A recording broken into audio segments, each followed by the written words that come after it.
สำนักพระราชวังประกาศแถลงดังช็อกโลกปวงนิกรชาวไทยต้องโศกมวลชนชาวโลกต่างก็อาลัย13 ตุลา 2568เป็นวันเศร้าแส้ดของชนชาวไทย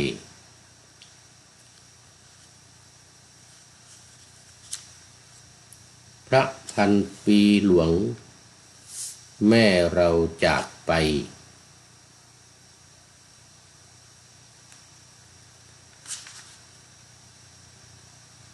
สู่สวรรคาลัยให้คิดถึงอีกนานเวลาบ่ายๆใจหายแทบแย่ชาวไทยเสียแม่ยิ่งใหญ่ไพศาลต่างไม่รู้ว่าจะเกิดเหตุการณ์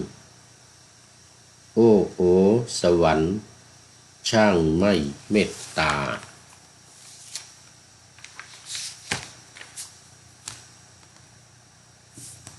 ปวงประชาร้องห่มร้องไห้แต่นี้ต่อไปไม่มีแล้วหนาสมบัติชาติไหนทั่วในโลกาหรือจะมาเทียบเท่าสมบัติไทยพระพันปีหลวงผู้อมฤตทุกๆประเทศไม่ว่าชาติไหนทั่วโลกยกย่องเกรือกก้องเกรียงไกรต่างนึกเสียดายแม่พระพันปีลูกใครขาดแม่นั้นบ่ขามแม่เคยลุยย่ำไปทั่วทุกที่ตามดงป่าเขาทั่วทุกธานีพระพันปีหลวงทรงมีเมตตา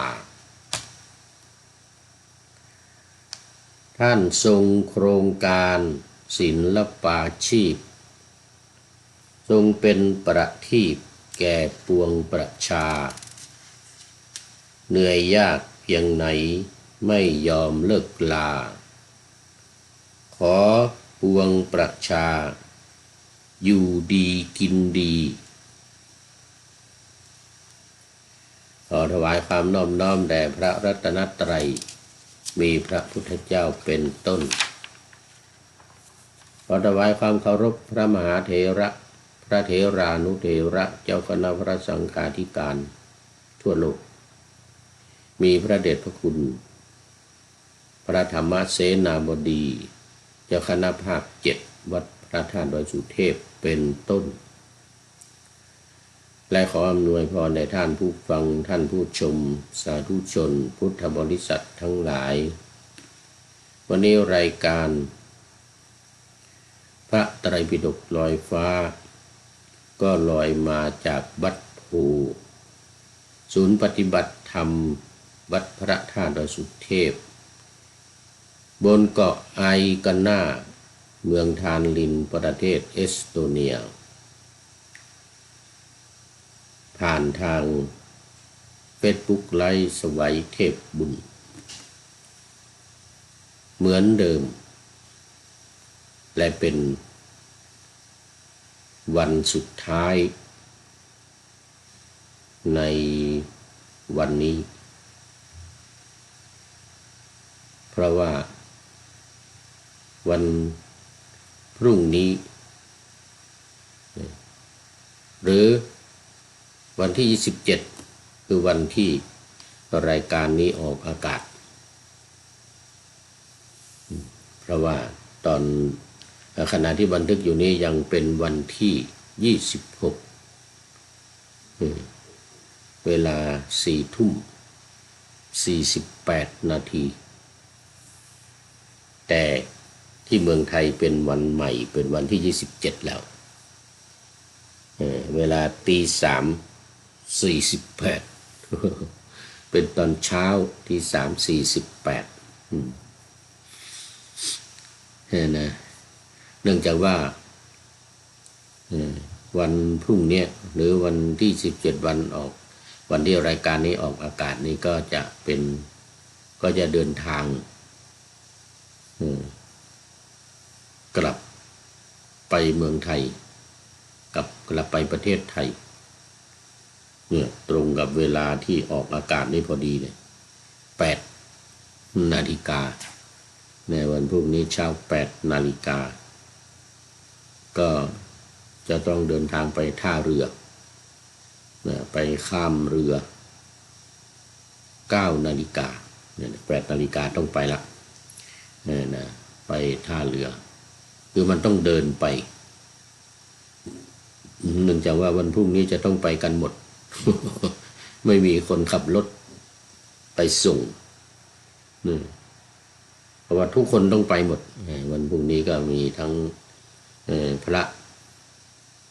ท่านเจ้าอาวาสท่านอาจารย์ดร.อันดรุสคานทิตยาโนแล้วก็ท่านพระมากุสทิตเมธาอีกรูปหนึ่งก็ไปด้วยเพราะว่าจะต้องไปนั่งอันดับในการอุปสมบทสวดยติจตุตกรรมให้แก่สามเณรมากุสศรัทธาโพธิในวันมะรืนคือวันที่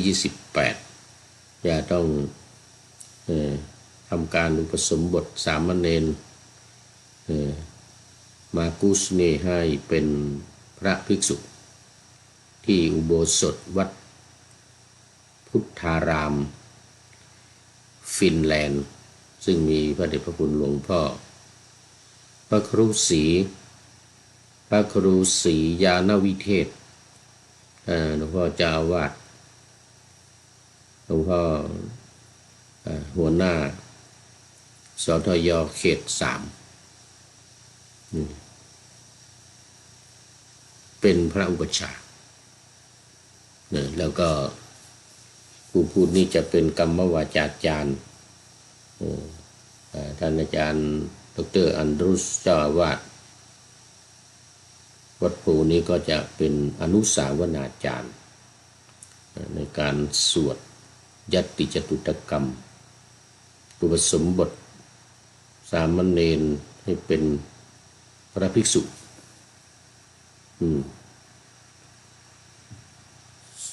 ใน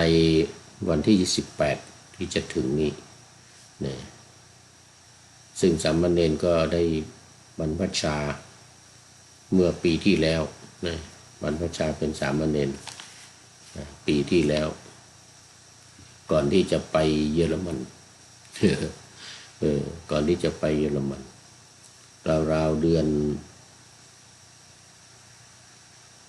นพฤศจิกาหรือธันวานี่แหละหลังจากนั้นก็จะอยู่ต่ออีก 2-3 วันวันที่2 พฤศจิกายนก็จะเป็นวันเดินทางกลับไปโดยขึ้นเครื่องที่ประเทศฟินแลนด์ก็เป็นสายการบินของฟินแอร์สายการบินของฟินแอร์สายของประเทศฟินแลนด์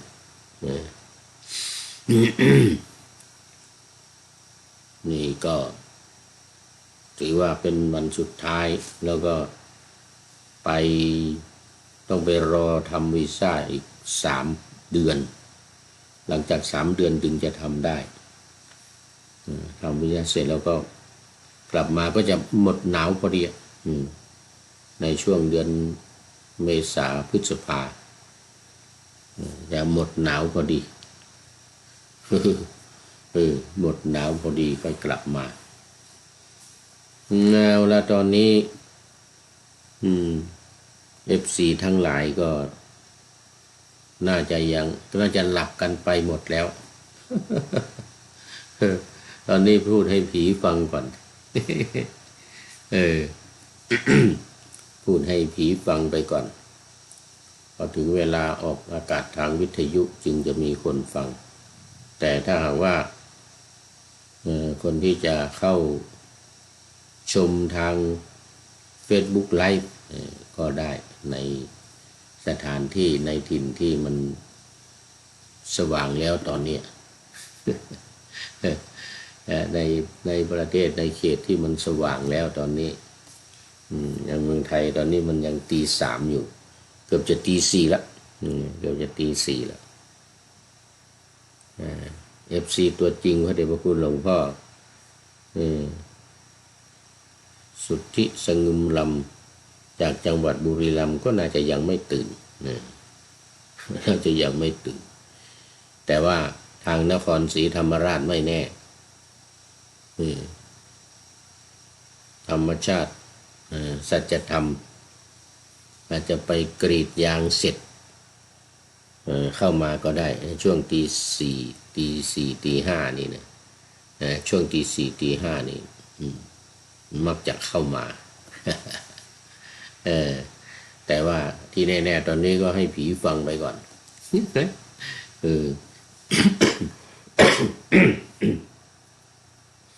ขอไปเอาละตอนนี้ก็ขอประชาสัมพันธ์ในเรื่องของการตั้งธรรมหลวงฟังเทศมหาชาติเวสสันดรชาดกของวัดพระธาตุดอยสุเทพจังหวัดเชียงใหม่อีกนิดหนึ่งขอเชิญชวนประชาสัมพันธ์ให้ญาติโยมสาธุชนทั้งหลาย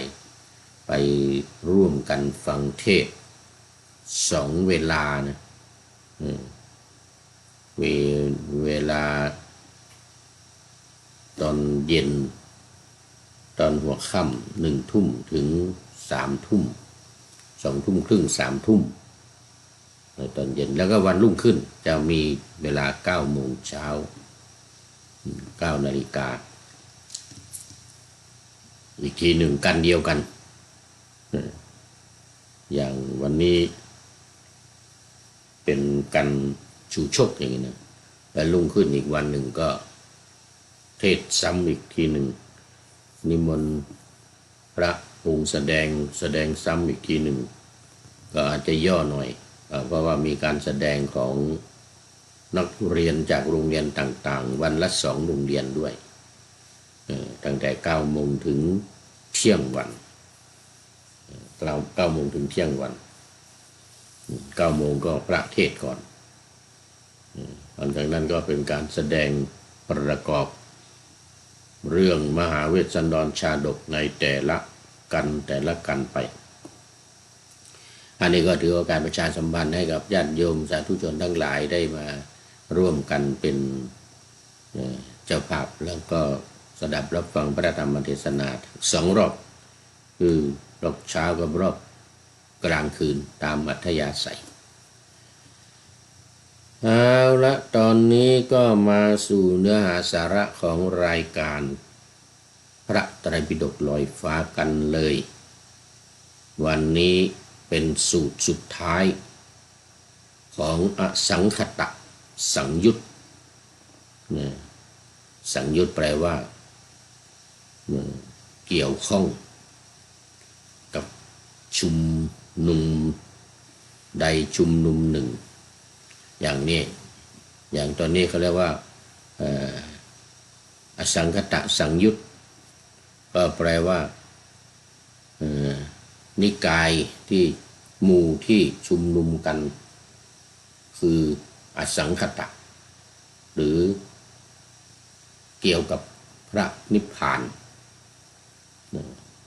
คือสภาพที่ไม่มีปัจจัยอะไรปรุงแต่งได้เรียกว่าอสังคตะธรรมถ้าสังคตะเป็นสิ่งที่ปรุงแต่งได้จะหมายถึงขันธ์ 5หมายถึงคนเหล่านี้หรือสัตว์ หรือต้นไม้ใบหญ้าอะไรทั้งหลายสิ่งของต่างๆที่มีปัจจัยปรุงแต่งขึ้นทั้งที่มีวิญญาณและไม่มีวิญญาณที่เป็นสังขารหรือสังคตะมีปัจจัยประกอบมาเป็นสังคตะส่วนอสังคตะนี้ไม่มีปัจจัยประกอบแล้วคือพระนิพพานหมดกิเลสทั้งหลายที่จะทำให้ก่อกรรมหรือประกอบจิตเนี่ยอย่างบุญอบุญหรืออเนนชาไม่ใช่บุญไม่ใช่อบุญนี่นะจิตที่เป็นกลางกลางสิ่งที่ประกอบจิตให้เป็นกุศลสิ่งที่ประกอบจิตไม่ให้เป็นอกุศลอะไรนะนี่เรียกว่าสังคตะกับอสังคตะเพราะฉะนั้นพระนิพพานเนี่ยที่บรรลุกันที่พระพุทธเจ้าบรรลุอรหันตสาวกทั้งหลายบรรลุเป็นพระอรหันต์เนี่ยคำว่าอรหัตผลหรือพระนิพพานนะที่เรียกว่านิพพานเนี่ยนะ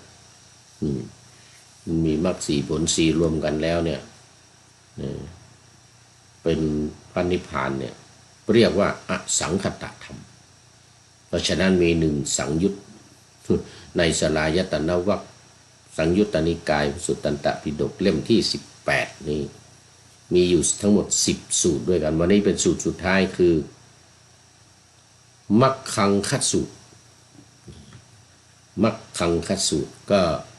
ประกอบด้วยมัคคะกับอังคะอังคะแปลว่าองค์เลยนะอังคะที่แปลว่าองค์แปลว่าหน่วยแปลว่าองค์แปลว่าหน่วยมัคคะกับอังคะบวกกันก็แปลว่าหน่วยแห่งมรรคหรือองค์แห่งมรรคซึ่งมี8ประการ8หน่วย8องค์นั่นก็ได้แก่มรรคมีองค์8ประการที่เรียกกันว่าอัตถังคิกมรรคหนทางมรรคแปลว่าหนทางหนทางที่จะนำไปสู่การดับทุกข์การพ้นจากทุกข์ที่เรียกกันว่าวิมุตติวิมุตติการหลุดพ้นการหลุดพ้นด้วยมรรค8ประการนี้มีศัพท์เรียกอยู่2อย่างคือ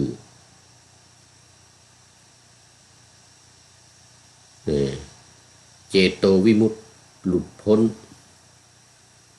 ด้วยใจแล้วก็ปัญญาวิมุตติหลุดพ้นด้วยปัญญาคือความรู้ความรอบรู้หรือญาณญาณแปลว่ารู้ลึกซึ้ง